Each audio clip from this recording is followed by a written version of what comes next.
우리나라에 법이 있습니다. 최고의 법, 헌법이라고 하는데요. 이 대한민국 헌법 1장 1조는 다음과 같습니다. 제가 한번 읽어드리겠습니다. 대한민국은 민주공화국이다. 대한민국의 주권은 국민에게 있고 모든 권력은 국민으로부터 나온다. 제2장 10조엔 이렇게 써 있습니다. 모든 국민은 인간으로서 존엄과 가치를 가지며 행복을 추구할 권리를 가진다. 많이 들어보던 법 조항입니다. 여러분, 이처럼 우리나라는요, 헌법을 기초로 세워진 나라입니다. 그러나 일반적으로 국민들이 자유롭게 생활할 때는 이 대한민국 헌법을 논하지 않습니다. 그러니까 보통 법을 이야기할 때는요, 국가가 위기에 처하거나 또는 국가를 지키기 위해서 법이 보호하는 울타리 안에서 국민 주권에 대해서 보통 말을 합니다. 그런가 하면요, 이 가정도 마찬가지입니다. 남녀가 서로 만나서 사랑해서 결혼을 하여 가정을 이룹니다. 결혼할 때 수많은 하객과 증인들 앞에서 결혼 서약을 합니다. 그죠? 뭐라고 얘기하죠? 과거 옛날에는요, 검은 머리가 팥뿌리가 될 때까지 서로 사랑하겠습니다, 서로 행복하고 아름다운 가정을 이루겠습니다 라고 서약합니다. 그렇게 서로 사랑해서 결혼했는데 살아보니까 이것저것 달라도 너무나 많이 다른 거예요. 연애할 때는 이 뭐라 그러죠? 눈에 뭐가 끼어요?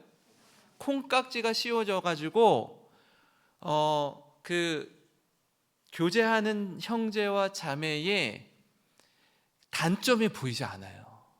약점이 한 개도 안 보입니다. 그죠? 모든 게 사랑스럽고 좋고 막 너무 기뻐요. 그죠?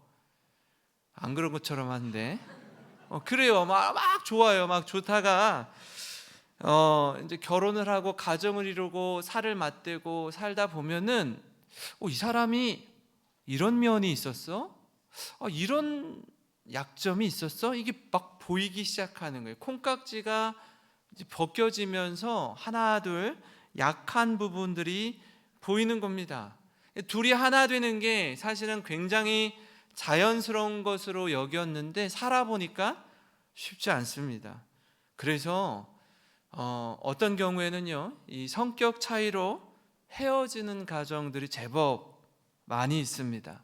여러분, 결혼한 부부가 그 혼인신고를 할 때는 어디 가서 혼인신고하죠? 혼인신고 언제 어디 가서 했는지 기억이 안 나시죠?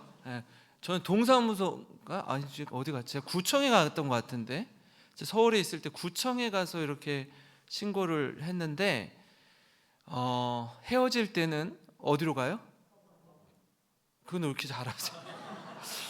법원에 가서 이렇게 신고를 해요. 법원에 가서. 제가 이혼의 종류를 살펴보니까 협의 이혼이 있고요, 재판상 이혼이 있고 조정 이혼이 있습니다. 어떤 이혼이든 서로 헤어지는 것입니다. 헤어질 때는 법을 논해요. 법을 따집니다. 부부는 몇 촌이에요? 부부는 무촌이라고 하면 촌수가 없어요. 촌수가 없습니다. 그러니까 두 가지 의미가 있죠. 촌수가 없다라는 건 촌수를 따지기 어려울 만큼 가까운 사이다라는 거예요. 서로 님인 거예요, 님. 근데 관계가 깨어지고 헤어지게 되면은 남이 되는 거예요. 아무런 관계가 없는 사이가 되어버리는 거예요. 여러분, 부부의 관계는요, 양날의 검처럼 느껴집니다. 서로 사랑하고 화목하고 아름다우면 가정 천국을 이루지만 그렇지 않으면 말할 수 없는 아픔과 눈물이 있습니다. 교회도 마찬가지입니다.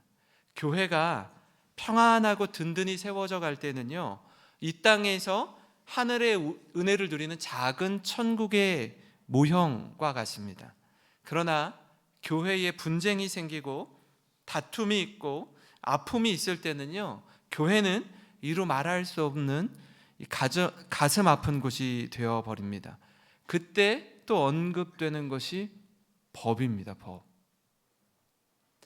노회에 가고요, 재직회를 하거나 공동의회를 할 때 의장! 회장! 이렇게 말하는 사람이 있어요. 법이요! 하는 사람들이 있어요. 법이요! 이 법이요가 나오는 순간요, 법이 부각되기 시작하면 은혜는 사라집니다. 법으로 옳고 그름을 따지기 시작하면 그 전에 이미 문제가 생겼다는 신호예요. 그러니까 법은 사실 우리를 보호하기 위해 반드시 필요합니다. 그러나 그 법이 있는 듯 없는 듯 수면 아래에서 우리의 가정과 교회와 국가를 지켜주는 안정장치가 되어야 돼요. 법이 수면 위로 드러나는 순간 옳고 그름을 따지기 시작하고 아주 매서운 심판과 무서운 칼날이 되어서 우리를 향하여 찌르기 시작해요. 아주 치명적인 상처를 줍니다. 그렇게 서로 다투잖아요. 승자가 없어요. 모두 패자가 되는 거예요. 사람은 영적인 존재이기 때문에 내가 섬기는 교회, 내가 예배드리는 교회, 내가 사랑하는 교회에 문제가 생기잖아요. 그럼 우리 성도님들이 매일같이 출근하는 직장, 매일같이 등교하는 학교에서 공부를 하거나 직장 생활을 하는데 일이 손에 잡히지 않아요. 공부에 집중할 수가 없어요. 영적인 존재이기 때문에 그래요. 교회가 힘들고 교회가 아프고 교회에 문제가 있잖아요. 우리 일상생활이 다 깨어지고 흐트러져요. 얼마나 힘들고 어려운 시간을 보내는지 몰라요. 얼마나 많은 성도들이 우는지 몰라요. 여러분, 같은 맥락에서 바울은 지금 유대인들에 의해서 예수님을 믿는 그 믿음 때문에, 그리고 또 하나 뭐냐면 예수님이 십자가에 죽으시고 부활하셨습니다. 이 부활신앙 때문에 유대인들이 엄청나게 핍박하고 바울을 해치려고 하거든요. 이 죽은 자의 부활신앙 때문에 이단으로 낙인 찍혀서 법정 앞에 서는 거예요. 재판을 여러 차례 받고 있습니다. 이 과정 속에서 계속해서 밝혀지는 건 뭐냐면, 제가 오늘 말씀의 제목을 뭐로 잡았죠? 혐의 없음으로 잡았는데요, 누구한테 재판을 받든지 어떤 재판장 앞에 서든지 모든 재판장들이 일관되게 말하는 게 뭐냐면 혐의가 없다라는 결론에 도달하는 것입니다. 여러분, 이처럼 오랜 재판의 과정 속에 바울을 통해 깨닫는 첫 번째는 뭐냐면요, 바울은 시종일관 한결같이 예수님의 증인으로 서 있다라는 것입니다. 이 재판이 하루 이틀, 한 달, 두 달로 그치지 않고 수년째 계속해서 이어지고 있습니다. 바울은 사실 1차, 2차, 3차 전도 여행을 마친 후에 여러분, 이방에 세워진 교회 리더십들과 함께 예루살렘 교회가 어려움에 처했다라는 소식을 듣고 이방인 교회의 목회자들이, 이방인 교회 장로님들이 예루살렘 교회를 돕기 위한 헌금을 모아가지고 교회로 왔단 말이에요. 예루살렘으로 왔는데 자신이 겪는 이 상황들은 도저히 이해할 수 없는 상황들입니다. 여러분, 이 재판의 과정과 시간이 길게 흐르고 있어요. 그러니까 바울은요, 유대인들의 모함과 저들의 살이에 찬 분노 속에도 놀라운 하나님의 은혜를 경험하고 있습니다. 이 보면요, 상황을 보면 금방 죽을 것 같은데 죽지 않아요. 너무나 위험천만한 상황인데 순간마다 지켜주고 보호해주는 하나님의 사람들이 있습니다. 천부장 루시아가 그랬습니다. 로마의 총독이었던 벨릭스가 그랬습니다.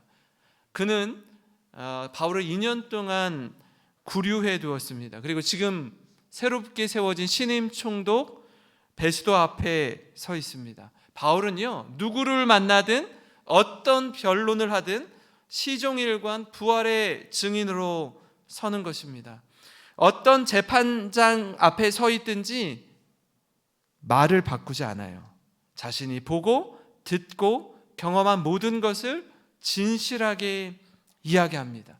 오히려 그를 고소하고 고발하는 사람들이 흥분하고 악의에 차서 아주 살기등등한 모습으로 수시로 고발하지만 그 내용을 그 재판장 앞에서 이야기하는데 그 고발의 내용이 시원찮아요. 저들은 재판장들의 마음을 사로잡지 못합니다. 오히려 재판장들이 일관되게 그 고소 고발하는 원고들에게 이렇게 말합니다. 이런 걸 가지고 고발해? 이게 뭐야 지금? 좀 어느 정도 예상할 수 있는 것, 어느 정도 짐작할 수 있는 걸로 고발해야지, 이거는 혐의가 없어 라고 말하는 거예요. 오늘 말씀 25장 17절에서 19절을 보시면 이렇습니다. 그러므로 그들이 나와 함께 여기 오매 내가, 이 베스도예요, 지체하지 아니하고 이튿날 재판자리에 앉아 명하여 그 사람을 데려왔으나, 바울을 데려온 겁니다. 원고들이 서서, 유대인들입니다, 내가 짐작하던 것 같은 악행의 혐의는 하나도 제시하지 아니하고 오직 자기들의 종교와 또는 예수라 하는 이가 죽은 것을 살아있다고 바울이 주장하는 그 일에 관한 문제로 고발하는 것뿐이라. 재판장은요, 재판이 열릴 때 어느 정도 짐작하는 혐의의 범위가 있습니다.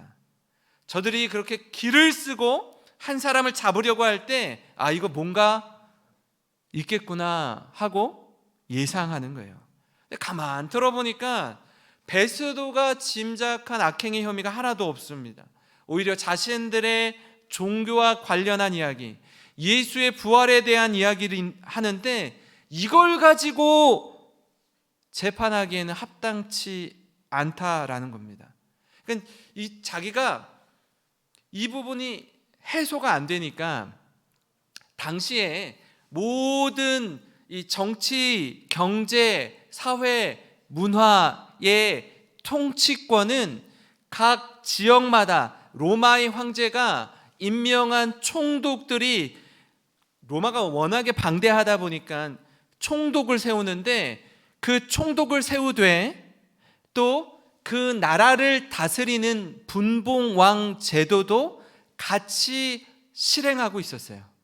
그러니까 그 유대인들을 누구보다 잘 알고 저들의 문화와 종교를 잘 이해하고 있는 분봉왕이 있었는데요, 이때 당시에 분봉왕이 누구였냐면 아그리빠, 헤롯 아그리빠 2세였습니다. 그래서 베스도가 나보다는 당신이 어느 정도 저들의 문화와 종교를 더 잘 이해하니 한번 바울을 신문할 때 아그리빠 왕이여, 당신이 한번 좀 들어보고 뭔가 문제가 있는지 내게 알려달라고 요청하는 거예요.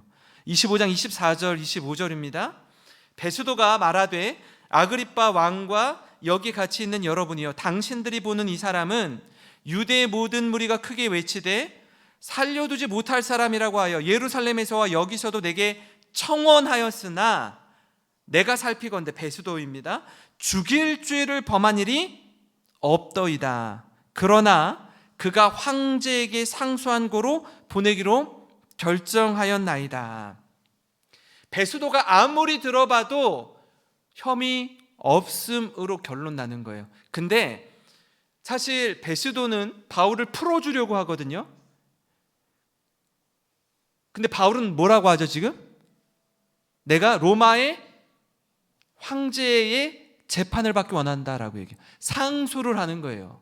1심, 2심, 3심 있으면 지금 2심 재판을 하고 있는데 자기는 3심까지 가게 돼요. 당신 죄가 없어 라고 판결을 했는데 3심까지 스스로 가겠다라고 바울이 이야기하는 거예요. 천부장 루시아도, 이전 총독이었던 벨릭스도, 지금 총독이었던 총독인 베스도도 중립을 지키고 재판장으로 판결하는데 모두가 일관되게 혐의 없음으로 판명하는 겁니다. 그걸 가지고 로마의 황제에게 베스도가, 바울이 지금 상소를 하는데 뭘 좀 적어가지고 베스도 총독의 이름으로 로마의 황제에게 편지를 보내야 되는데 쓸 말이 없는 거예요.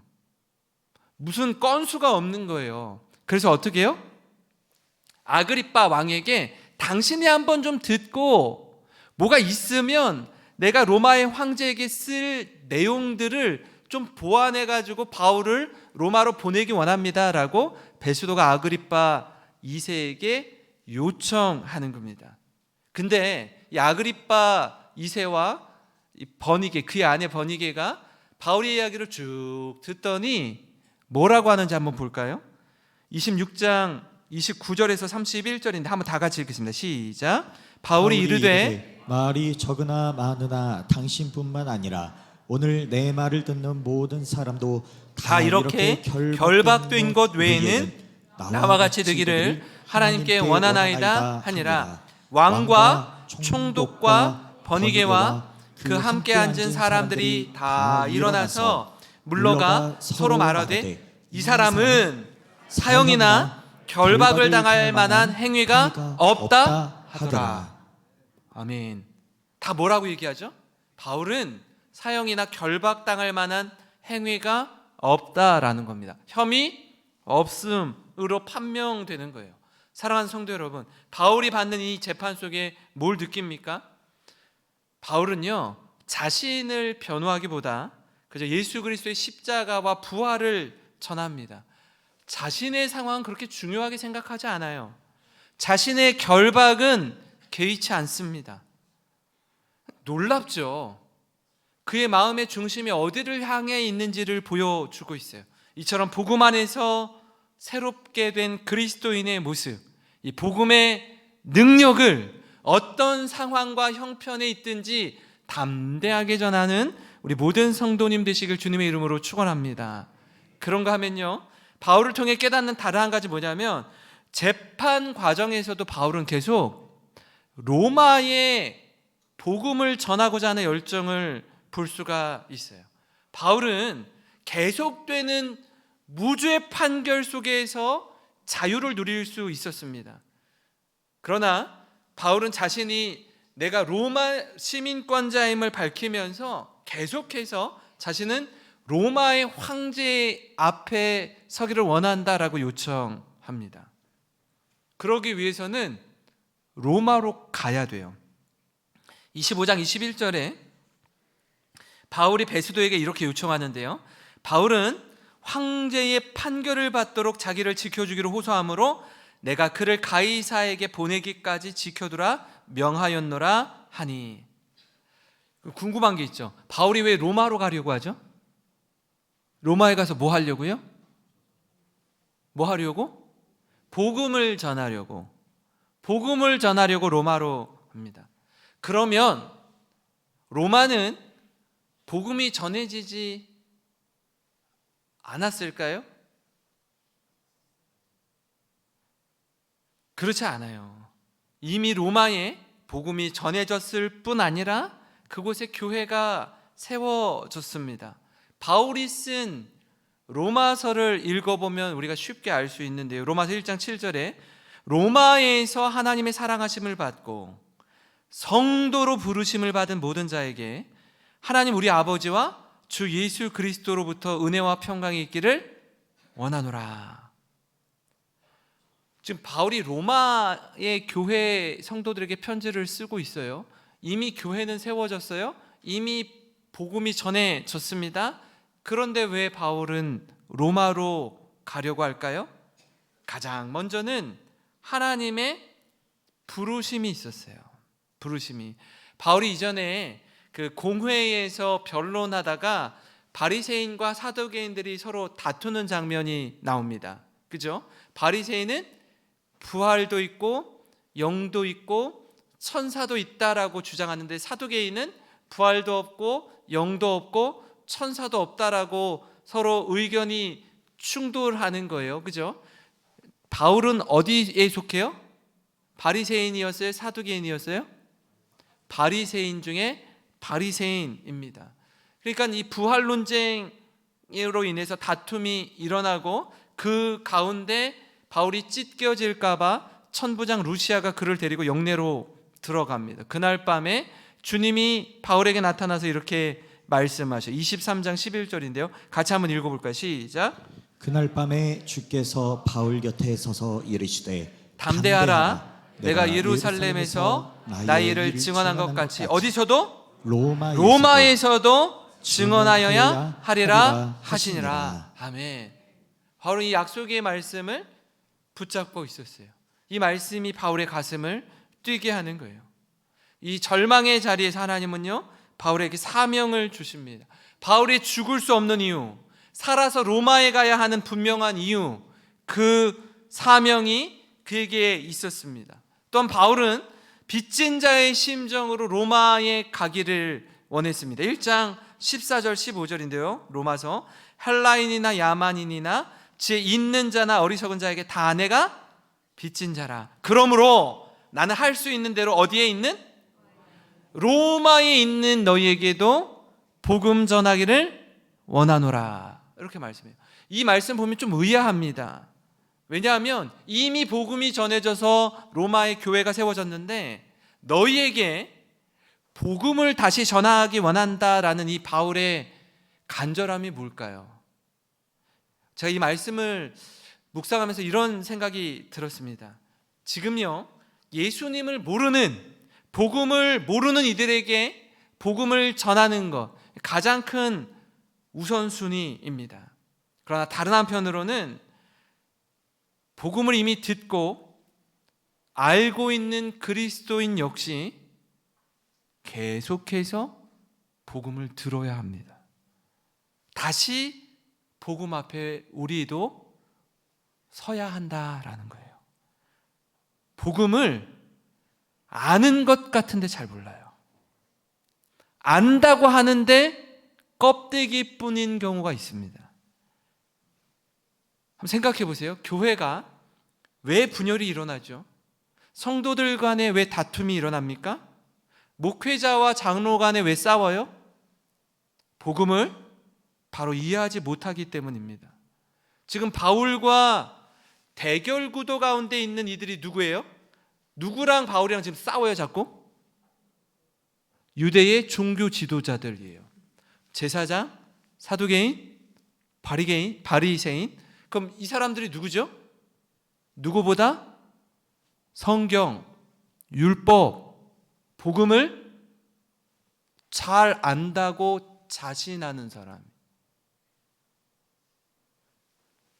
바울과 싸우는 사람이 성도들이 아니에요. 종교 지도자들이에요. 누구보다 하나님을 사랑하고 누구보다 율법을 잘 안다고 하는 사람들이 바울을 죽이려고 하는 거예요. 저들이 복음이신 예수님을 십자가에 못 박아 죽였다고요. 다시 말씀드려서 뭐예요? 성경에 대해, 말씀에 대해 가장 잘 알고 있다는 사람들이 복음을 몰라요. 그래서 예수님을 십자가에 못 박습니다. 그래서 지금 바울을 죽이려고 하는 거예요. 참 아이러니하지 않습니까? 가장 잘 알 것 같은 사람들이 모릅니다. 스스로 잘 안다라고 하는 사람들이 더 몰라요. 사랑하는 성도 여러분, 바울은 지금 자신의 마지막 사명을 완수하기 위해서 재판의 과정 속에 로마로 가고자 합니다. 계속해서 밝혀지는 혐의 없음에도 불구하고 로마의 황제 앞에 서기 위해 상소하는 것입니다. 우리 역시 일상생활 속에서 복음 전도자의 삶을 살아가기를 원합니다. 복음에 대해서 자신할수록 더 겸손해지고 말씀을 가까이 하고 말씀을 담대하게 전하는 우리 모든 성도님 되시길 주님의 이름으로 축원합니다. 마지막으로 바울을 통해 깨닫는 건 뭐냐면 화려함 뒤에 숨겨진 이 권력의 부패와 초라함 뒤에 감추어진 권위가 있다라는 거예요. 제가 이런 문장을 만드는데 얼마나 머리를 쥐어짜는지 몰라요. 예? 무슨 얘기냐면 바울이 갇혀 있는데 이거 어떻게 보면 하나님의 생명사계 안에 보호받고 있는 거예요. 한번 생각해 볼까요? 지금 바울을 죽이려고 여기저기서 난리도 아니에요. 오히려 감옥 안에 갇혀 있는 게 더 안전해요. 그죠? 밖에 나가면 지금 어떻게 하죠? 바울을 죽이려고 먹지도 않고 마시지도 않고 하는 이 비밀 결사대, 유대인 40여 명의 비밀 결사대가 있습니다. 나가면 죽을 수 있어요. 어떻게 생각해 보면 바울은 오히려 갇혀 있는 게 더 안전합니다. 안보다 밖에 훨씬 위험한 거예요. 그렇게 바울이 몇 차례에 걸친 신문을 기회로 삼아서 오히려 복음을 전하는 겁니다. 베스도가 아그리빠와 버니게를 만나서 바울에 대해서 이야기하자 아그리빠 2세와 버니게가 그럼 나도 한번 바울을 만나고 싶다라고 이야기를 해요. 그래서 22절 23절에 이렇게 나옵니다. 아그리빠가 베스도에게 이르되 나도 이 사람의 말을 듣고자 하노라. 베스도가 이르되 내일 들으시리이다 하더라. 이튿날 그 다음 날이 됐습니다. 아그리빠와 버니게가 크게 위험을 갖추고 와서 천부장들과 시중의 높은 사람들과 함께 접견 장소에 들어오고 베스도의 명으로 바울을 데려오니. 한번 이 모습을 상상해 볼까요? 총독 베스도를 비롯한 아그리빠 왕과 그의 아내 버니게가 큰 위험을 가져요. 굉장히 화려해요. 멋있어요. 아주 대단한 힘과 권력을 가지고 초라한 바울 앞에 딱 섭니다. 같이 있어요. 함께 있습니다. 죄수 바울은 저들에 비해서 한없이 초라합니다. 사실 바울을 만날 때 베스도와 아그리빠와 버니게 이 세 명과 바울만 만나도 되는 거예요. 근데 어떻게 해요? 천부장들을 다 불러요. 시중에 높은 사람들을 다 불러요. 그 가운데 바울이 서는 거예요. 근데 이게 얼마나 아이러니한지 모릅니다.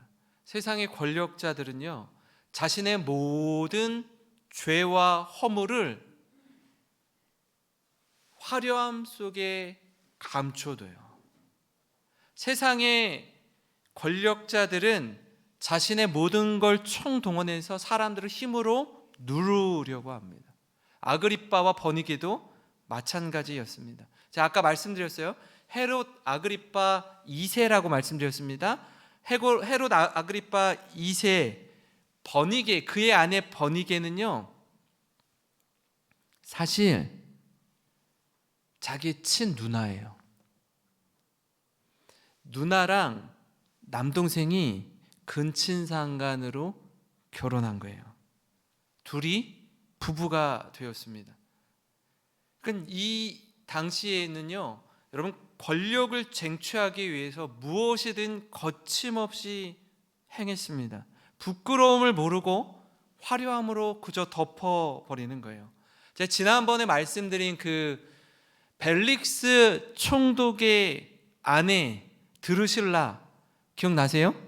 드루실라 유대인이라고 했는데요, 이 드루실라와 벨릭스 모두 세 번째 남편이고 세 번째 아내라고 했습니다. 근데 흥미로운 건 뭐냐면 이 벨릭스의 아내인 이 드루실라와 지금 말씀드린 버니게는 자매지간이 자매.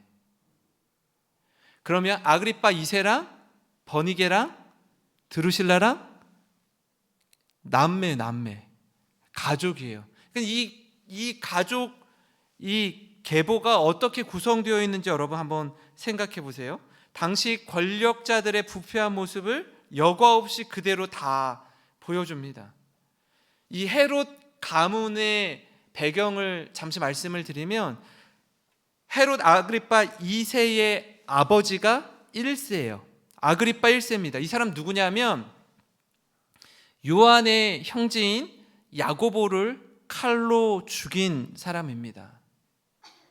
초대교회가 세워졌을 때 예루살렘 교회가 세워졌을 때 지도자였던 야고보를 칼로 죽여요. 그리고 베드로마저 죽이고자 했다가 실패한 사람이 아그리파 2세의 아버지인 1세입니다. 그는 나중에 하나님께 영광을 돌릴 영광을 자신이 가로챘다가 벌레에 먹혀 죽어요. 또 그의 아버지 헤롯 아그리파 1세의 아버지인 헤롯 안티파스는 누구냐 하면 헤로디아의 딸이 춤추는 걸 보고 뭐라고 얘기죠? 내가 어떤 소원이든 다 들어주겠다라고 얘기하니까 이 헤로디아의 딸이 뭐라고 요구하죠? 세례 요한의 머리를 달라고 하죠. 세례 요한의 머리를 달라고 해요. 그러니까 세례 요한을 죽인 사람이 지금 아그리파 2세의 할아버지입니다. 할아버지.